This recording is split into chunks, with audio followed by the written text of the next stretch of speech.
Let's take a look at the number one tool that I recommend you use to conduct risk management and security planning. It's called Anticipate, Mitigate, and we will discuss this methodology by going over definitions, risk management, what to anticipate, how to mitigate, and then I'll give you a military example, a business example, and a cybersecurity example.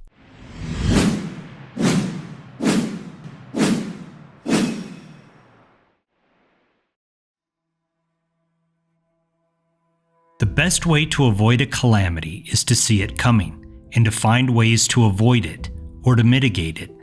Risk management is nothing more than anticipating potential risks and finding ways to mitigate or minimize them.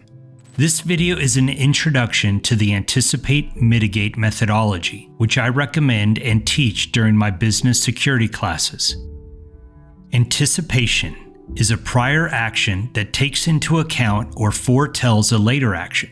It's looking forward or the visualization of a future event or state. If you can anticipate something, then you are predicting what is going to happen. This involves intuition, which is a result of experience, whereby you are able to recognize patterns and predict what is likely to happen. By anticipating drama or vulnerabilities or threats, you can then plan and implement ways to mitigate them. Mitigation is the act of mitigating something, the process or result of making something less severe, less dangerous, less painful, less harsh, or less damaging. Think of mitigating as finding a way to diminish the consequences. I've already made a video about applying the best practices of military risk assessment to personal and business risk management. But in summary, it's nothing more than anticipating what could go wrong and then finding ways to mitigate those consequences. Learning how to see the calamity coming takes time and experience. But like all skills, it can also be deliberately trained and developed. A jaded and pessimistic person is always going to be able to predict and foresee more drama and danger than a young and naive person. But the young person can still learn. For example, a young college student will say, "Mexico's going to be so much fun." But a grumpy old man says, "They drive aggressively over there. Your ATM card won't work. Beware of pickpockets and crime and getting mugged. You'll get diarrhea from the local food."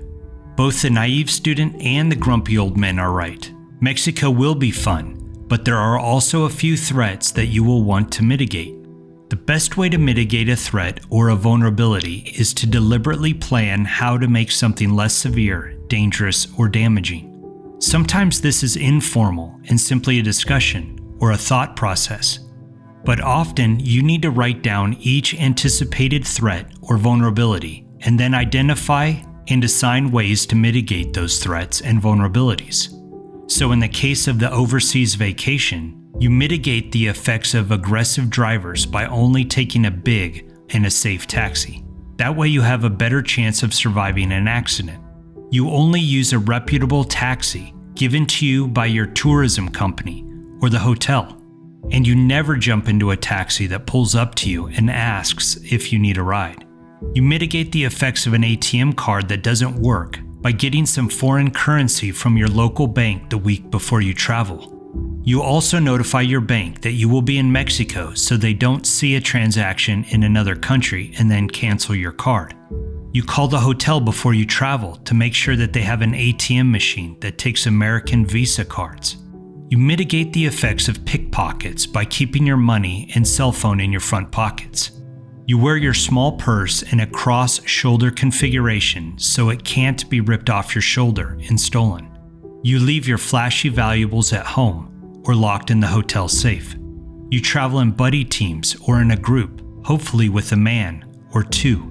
And you mitigate diarrhea by eating at reputable restaurants, drinking bottled water, and ensuring that any street food that you eat is thoroughly cooked. And for sure, bring some anti-diarrheal medicine. Let's imagine an airborne operation. Lots of fun, but also very dangerous. Let's anticipate and mitigate a few key hazards.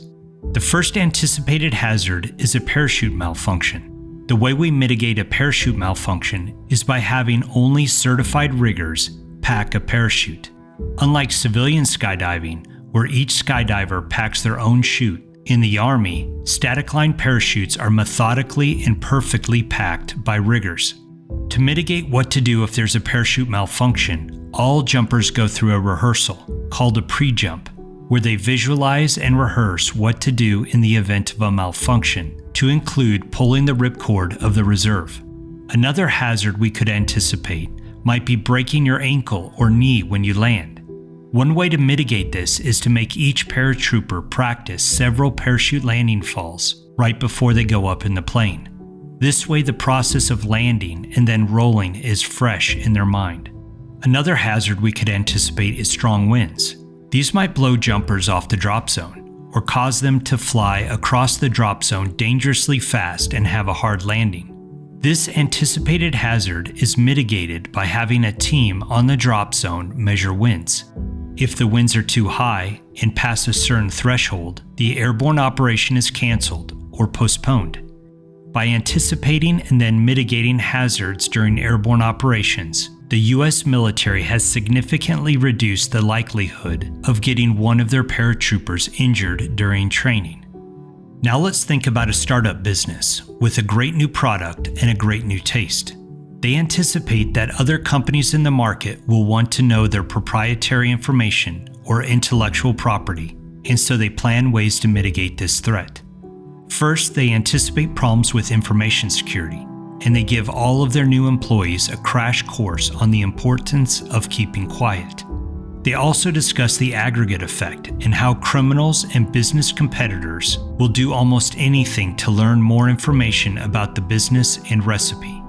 Then they anticipate problems with physical security and decide to mitigate these threats by storing their intellectual property in a locked safe in a locked office, in an industrial kitchen that requires an access badge to enter and has a guard out front. This company anticipates corporate espionage and has taken necessary precautions to mitigate the threats associated with their top secret recipe. We all know the importance of having a good cybersecurity program at the office. Let's imagine a private equities firm, one that handles sensitive financial information for a small number of wealthy clients. The CEO anticipates that hackers, criminals, and competitors alike will all try to steal confidential financial information to use to their own advantage. So they mitigate the threats by implementing a comprehensive cybersecurity plan. Employees receive annual training on cybersecurity best practices.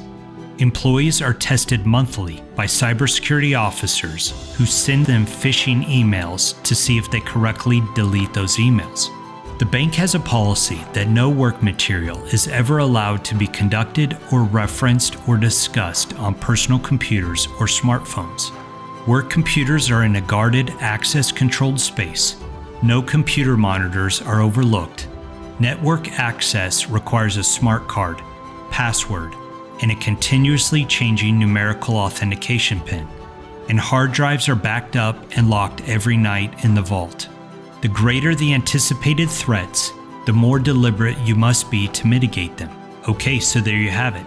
An executive summary of the best way to conduct security and risk management planning. Anticipate, mitigate. Have you ever anticipated a security problem and found ways to mitigate it before it actually happened? If so, let me know in the comments below. Thanks for watching. Please like and subscribe if you want to join my Life as a Special Operations team, and be sure to forward this video to a friend who needs to see it. Life is a special operation. Are you ready for it?